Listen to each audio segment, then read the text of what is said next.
नमस्कार मित्रांनो, अखेर केंद्र सरकारने पीएम किसान योजनेच्या 22व्या हप्त्याची अधिकृत घोषणा केली आहे.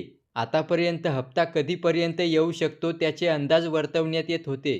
मात्र आता केंद्र सरकारच्या माध्यमातून या 22व्या हप्त्यासंदर्भात अधिकृतपणे तारीख जाहीर करण्यात आली आहे. तुम्ही इथे पाहू शकता.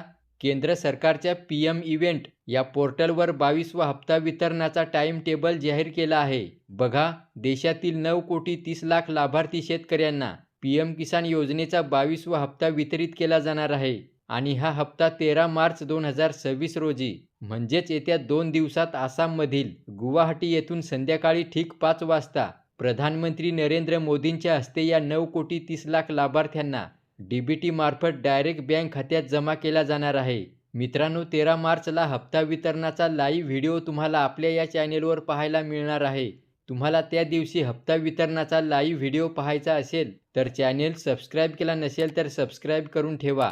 तसेच त्या दिवशी तुमच्या खात्यात हप्ता जमा झाला नाही तर त्यावेळी काय करायचं ही सुद्धा माहिती तुम्हाला मिळणार आहे. म्हणून चॅनेल सबस्क्राईब करून ठेवा. तर अशा प्रकारे पीएम किसान योजनेच्या 22व्या हप्त्यासंदर्भातील आलेली ही महत्त्वपूर्ण अशी अपडेट होती. व्हिडिओला लाईक करा. धन्यवाद.